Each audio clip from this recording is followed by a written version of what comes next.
I knew Jason Reed was going to be a problem the second he called my 30-page vendor continuity plan cute. Not thorough, not comprehensive, not even helpful. Cute, like I'd just handed him a crayon drawing and asked him to hang it on his office fridge.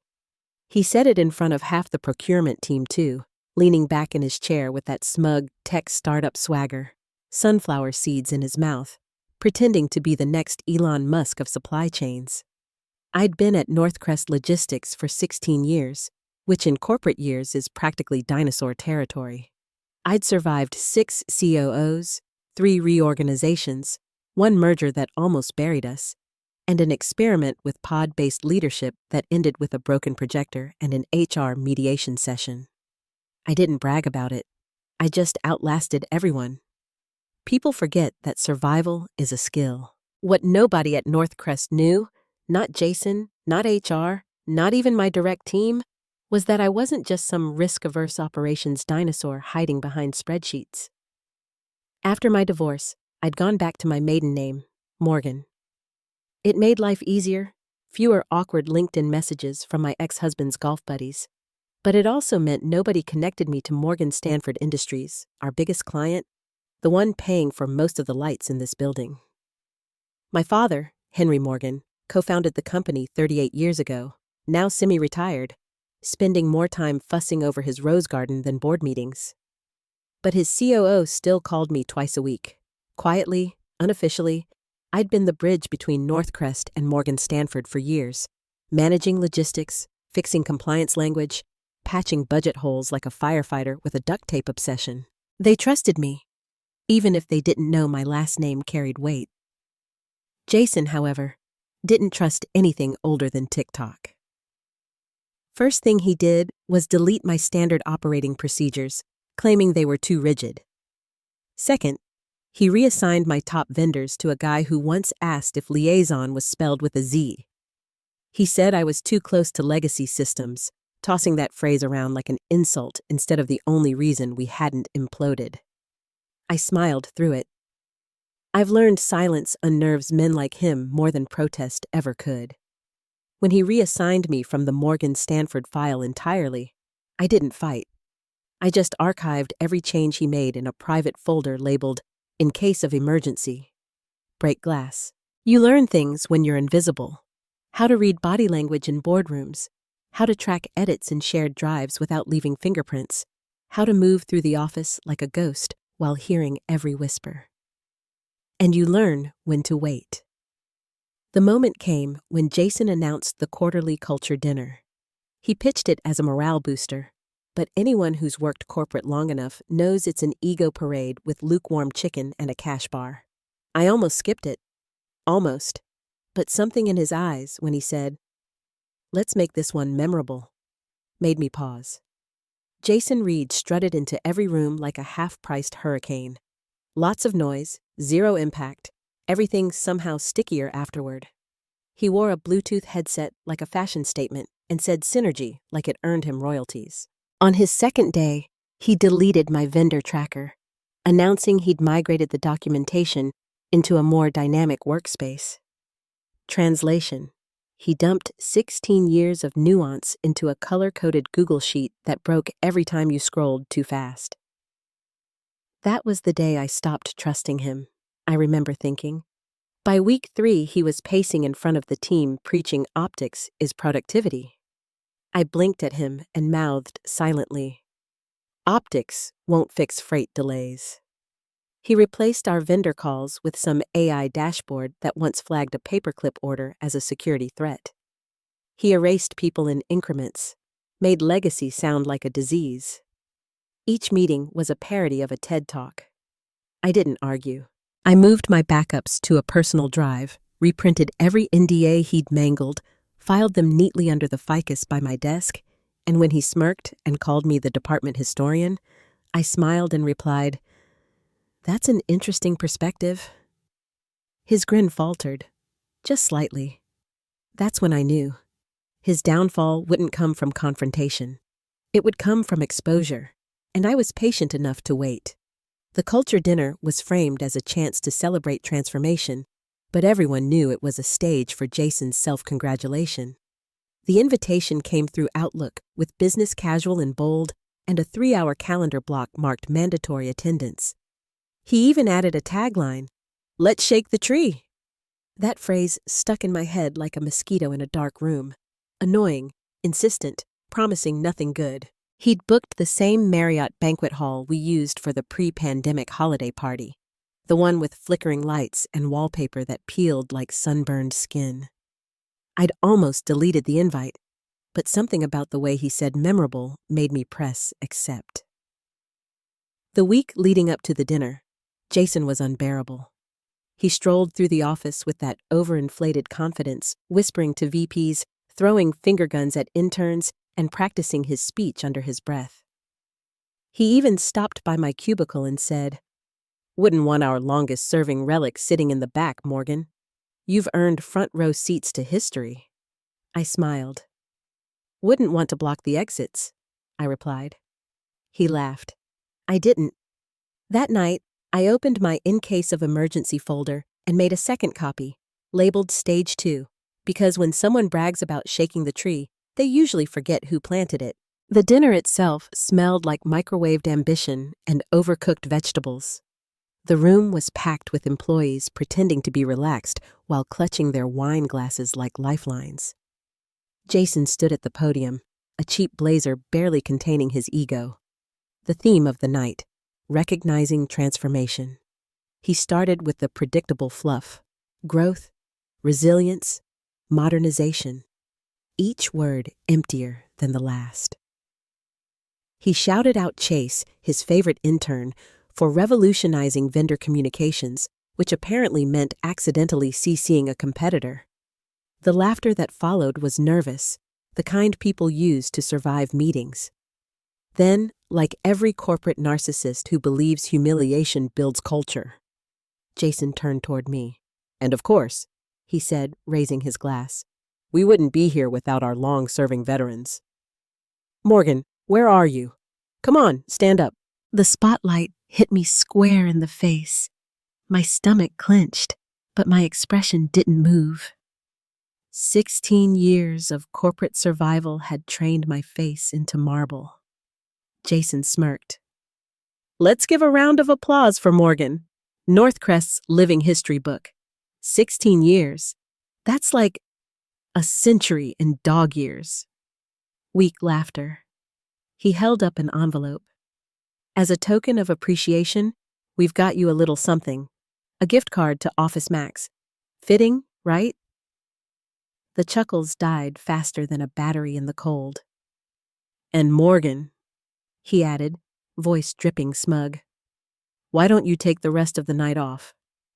You've earned it, or at least you've been here." The silence afterward wasn't polite. It was surgical. A suffocating pause that filled every inch of the room. I stood slowly, not shaking, not rushing, just steady. Picked up my clutch, tucked in my chair, nodded once, and walked out. No scene, no tears, just heels clicking softly against carpet, echoing like a countdown. There's no louder noise than silence when people expect you to cry. I passed the catering table and caught a glimpse of Madeline James, liaison from Morgan Stanford Industries, seated near the buffet instead of with the execs. Her face was pale, her phone already in her hand. As I walked by, she stood, whispered something urgent into the receiver. Yes, her. I didn't know either, but you need to see this now. I didn't wait to hear the rest. I knew what she meant. Jason thought he'd made an example of me, but he'd actually made a revelation. That night, I didn't go home. I got in my car, drove north for 2 hours through the dark, past gas stations and strip malls, until I reached the old Morgan house, a colonial monstrosity half hidden behind cedar trees. My father was out back, crouched by his koi pond, muttering to the fish like old poker friends. "You're early," he said without looking up. "I'm not staying." He turned, eyebrows raised. He hadn't seen my face yet, but my voice told him enough. Henry Morgan wasn't sentimental, but he was never stupid. He wiped his hands, nodded toward the porch, and said quietly, "Sit." We didn't go inside. We sat on the old porch swing my mother used to read on. I told him everything, from the deleted files to the gift card insult. He didn't interrupt, didn't curse. But when I finished, his jaw flexed once, and that was enough. The storm had started. When I finished, my father didn't ask a single question. He just reached into his flannel pocket, pulled out the old Nokia he refused to replace, and scrolled through his contacts like a man selecting targets. Then, in his steady, low voice, he said, "Brennan, pause the Northcrest renegotiation. Indefinitely." I could faintly hear the confusion on the other end of the call. Brennan Carter, Morgan Stanford's COO, the man who ran the company's global logistics. No press, no statement. Just stop. Let them stew. There was another pause. Then my father added, "Morgan will explain. Send her the legacy templates. Use the old ones." He hung up. That was it. No anger, no dramatics. Just the calm precision of a man who'd learned that real power doesn't shout. It moves quietly, like gravity. I sat there on the porch for a long minute, letting the crickets fill the silence. My father stood, nodded once toward the house, and went inside. He didn't need to say anything else. I already knew what he'd given me, clearance to finish what Jason started. I walked into his office, the same oak-paneled room that smelled faintly of coffee and printer ink, lined with 3 decades of ledgers and contracts. I pulled up the licensing framework between Morgan Stanford Industries and Northcrest Logistics. 8 years of integrations, compliance software, data feeds, and audit protocols. Northcrest's entire infrastructure relied on our platform. Without it, their procurement system was a skeleton without bones.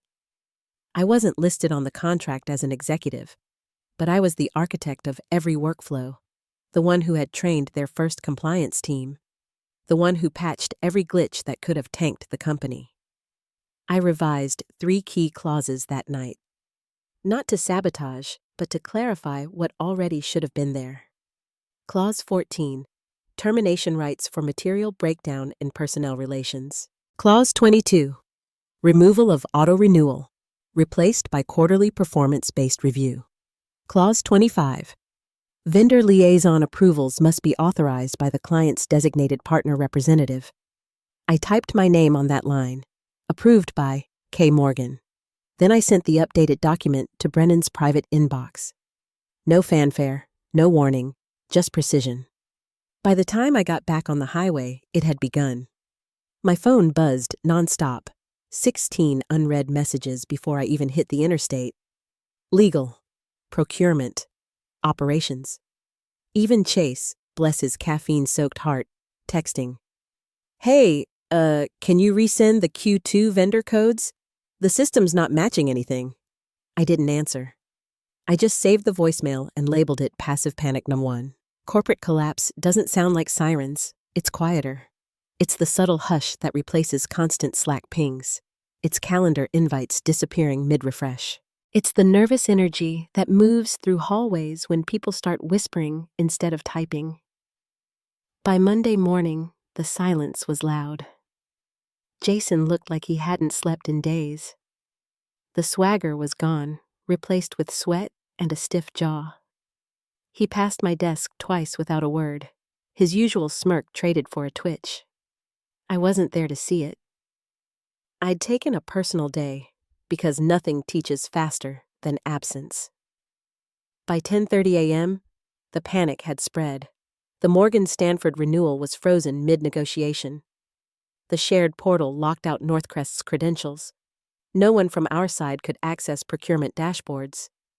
Even the cross-company Slack channel went dark.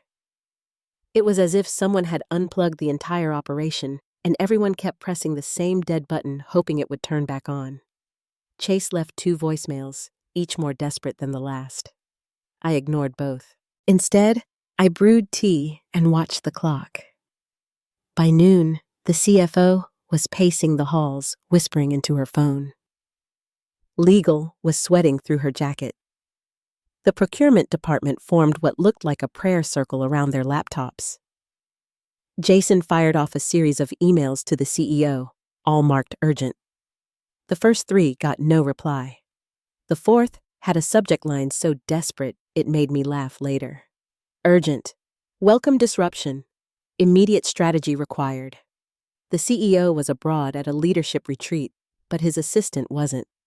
She saw the emails. She just didn't forward them.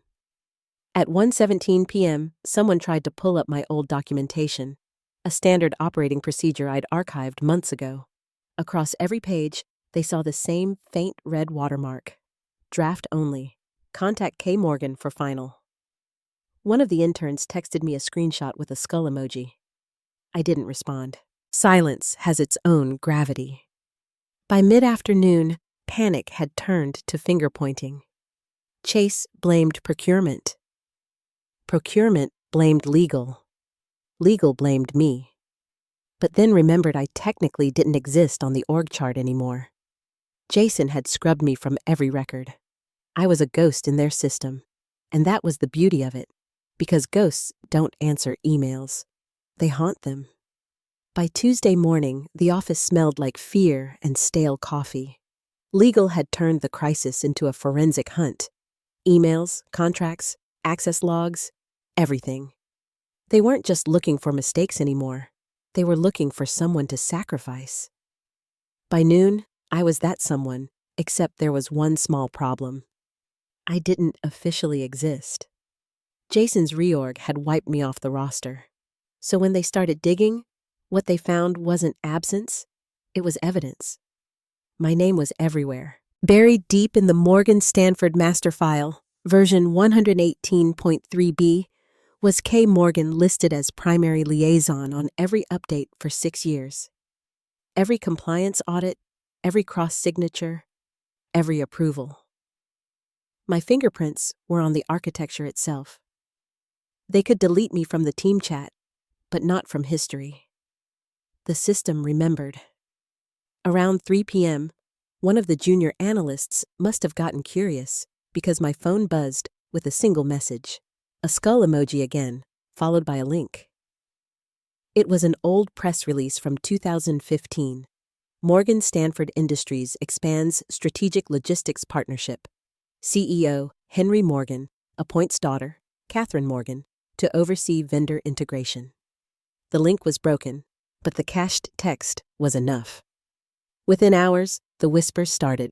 First in compliance, then finance, then HR.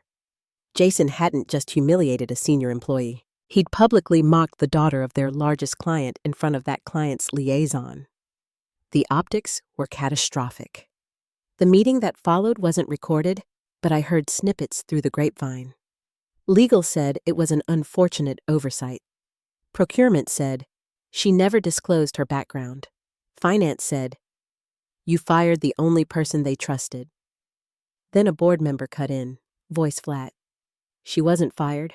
She walked out, after being insulted, in front of a Morgan Stanford representative, and that was when the silence hit again. The kind that settles like smoke after a detonation. By Wednesday, chaos had a new name, Jason Reed. The CEO's assistant updated the internal calendar. The CEO's trip, originally scheduled to end next week, was abruptly cut short. He was flying back that night. No explanation. Just a blank block labeled Private Internal Dinner, Morgan Stanford. Around 10 a.m., Jason got the message that would ruin him.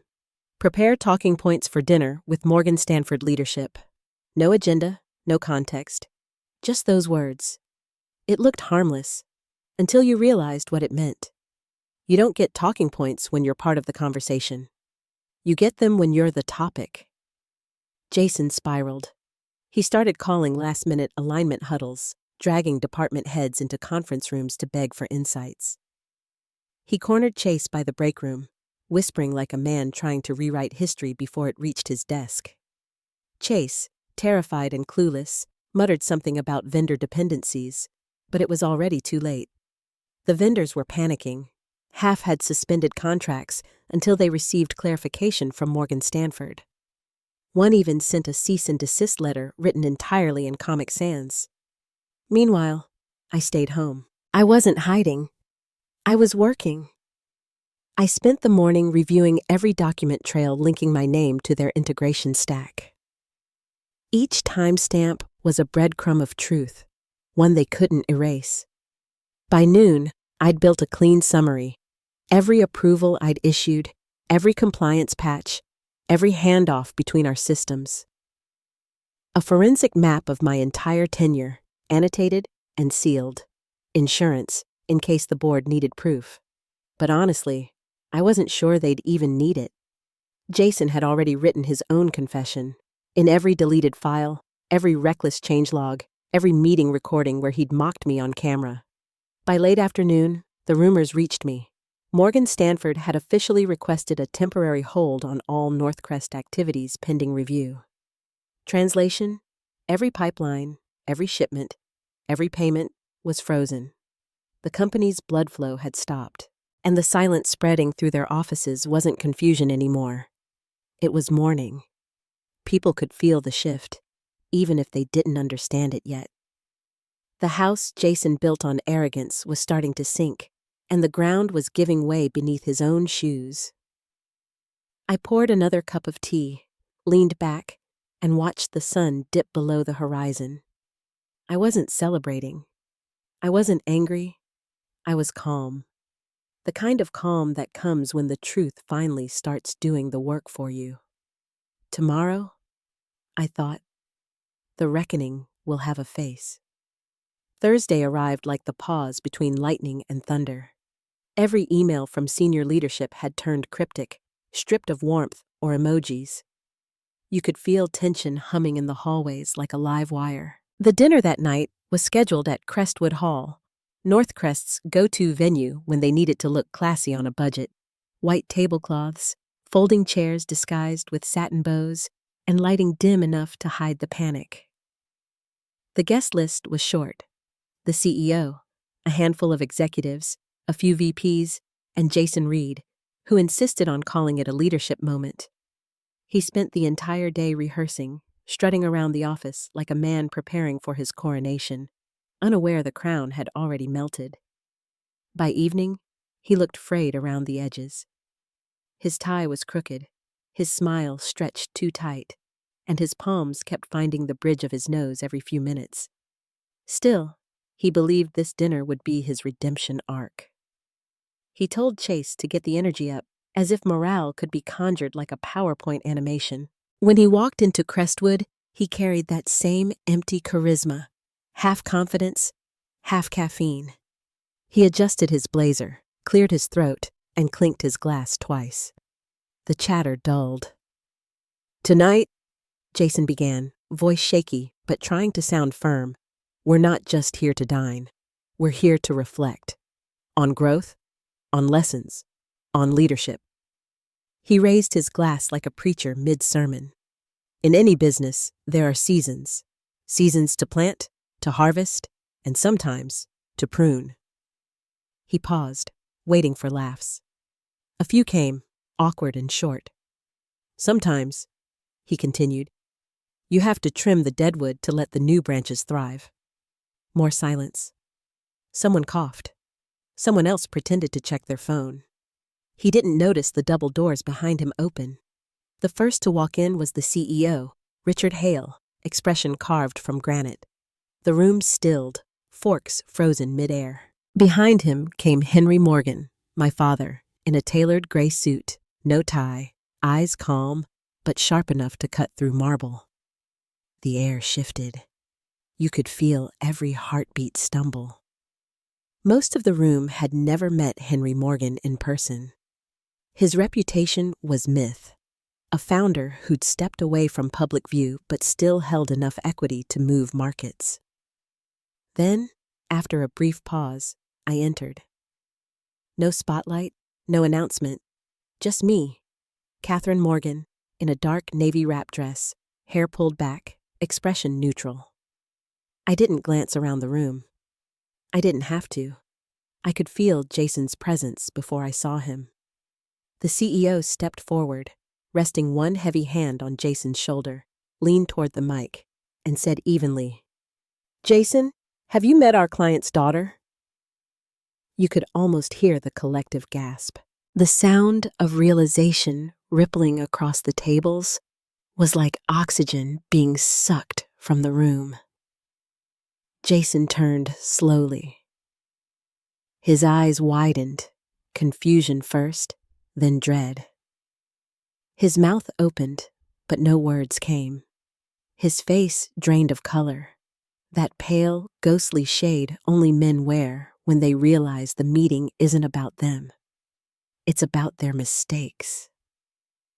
I didn't gloat. I didn't smile.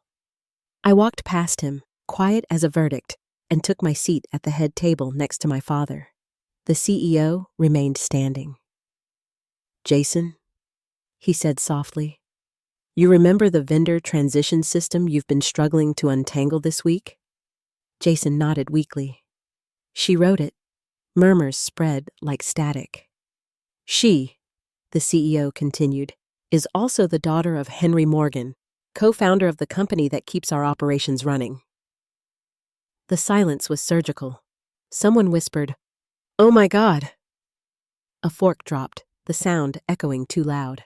Jason's lips twitched. He started to stammer. She never said." The CEO cut him off. "She didn't have to." He let that hang for a moment. "She wasn't here to trade on her last name. She was here to work, to keep this company functioning while you were busy pruning." The last word fell like a hammer. Jason's fingers twitched around his wineglass, the tremor of a man realizing the ground beneath him was gone. Jason stood frozen, glass trembling in his hand as if it might steady him. Around him, the noise of dinner began again, but it wasn't conversation. It was movement, plates being set down, forks scraping, quiet murmurs that had nothing to do with him. The world had shifted and left him standing outside of it. The CEO didn't sit. He stayed behind Jason, tall and calm, voice so smooth it sliced through the tension. "We reviewed your handling of Northcrest's vendor transition," he said. "Morgan Stanford has requested your removal from all points of contact, effective immediately." The words didn't echo. They landed like a gavel wrapped in silk. The room stayed silent long enough for everyone to understand what had just happened. Jason's jaw flexed, his eyes darting around the room, searching for a lifeline that didn't exist. Legal was there, seated near the end of the table, expression unreadable. The head of procurement avoided eye contact. The CFO had gone completely still. Someone slid an envelope across the white tablecloth. Heavy, sealed, official. It stopped in front of Jason's plate. He didn't touch it. His hands hovered above it like contact might make it real. The CEO's tone never changed. "Your transition will be handled by compliance. Please refrain from further contact with vendor-side personnel. We'll release a stakeholder communication memo tomorrow morning." Translation: "You're done. Don't touch anything on your way out."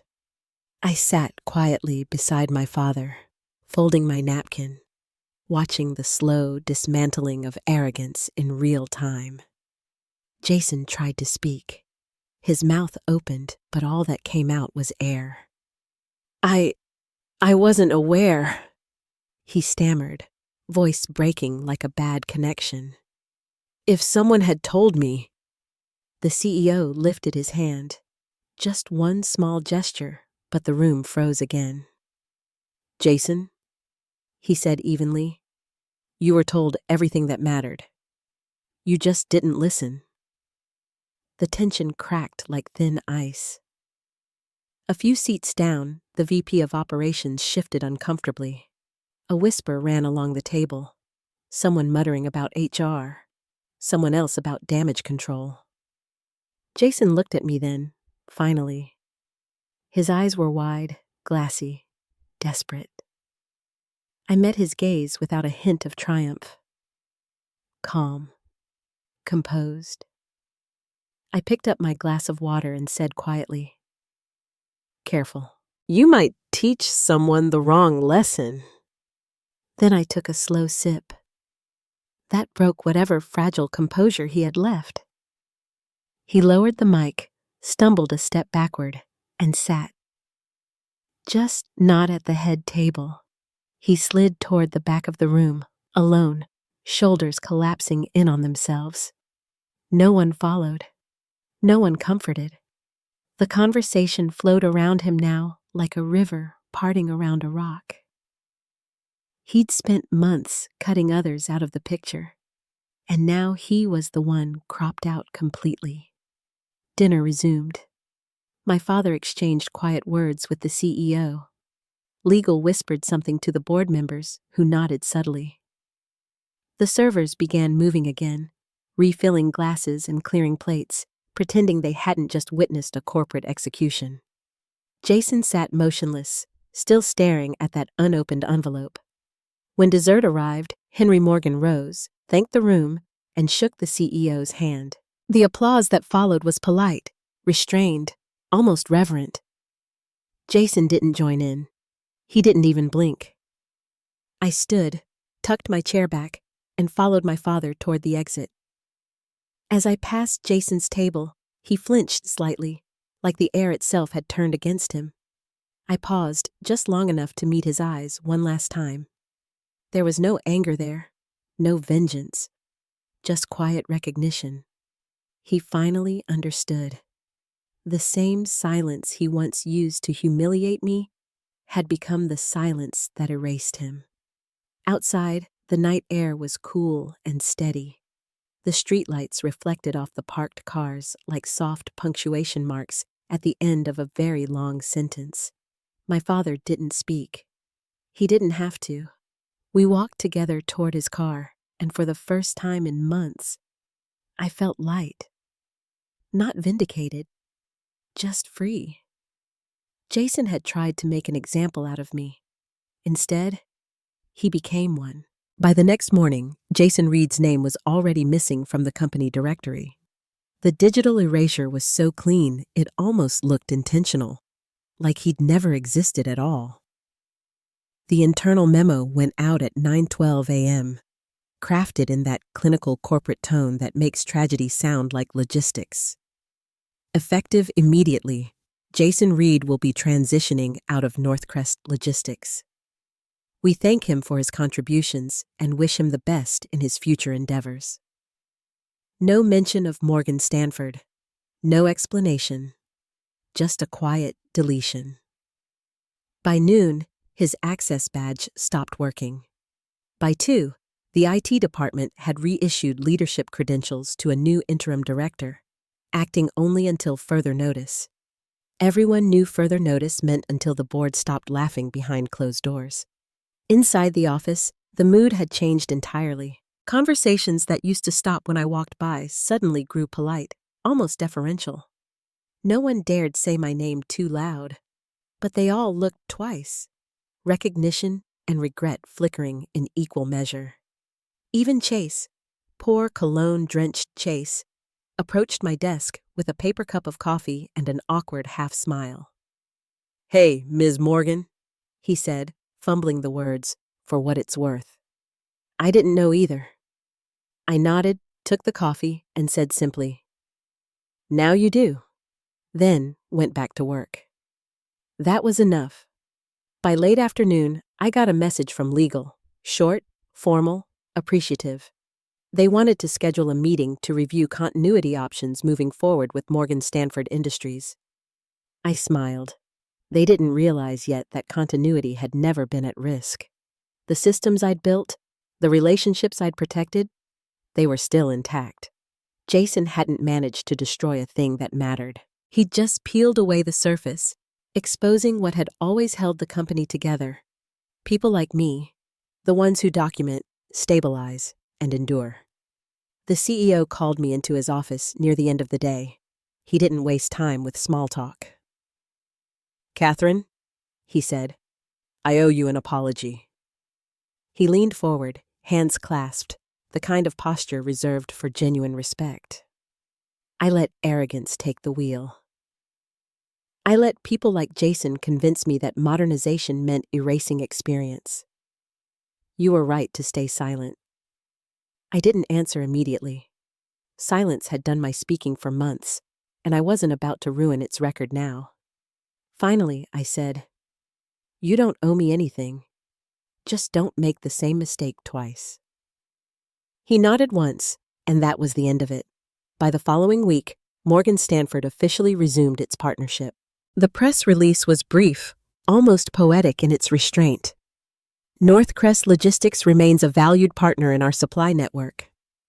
We look forward to continued collaboration under improved leadership.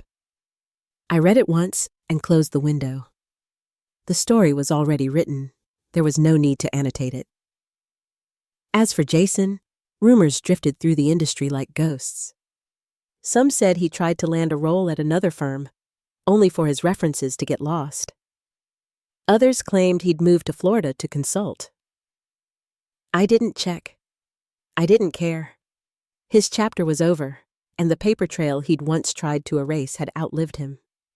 One evening, a week after it all ended, I sat alone in my office, the city glowing outside the windows like an afterthought. My ficus still sat in the corner, the same one Jason used to mock. I'd kept it alive through mergers, audits, and one spectacular coffee spill. It was thriving. I smiled at that. I thought about all the times I'd stayed quiet.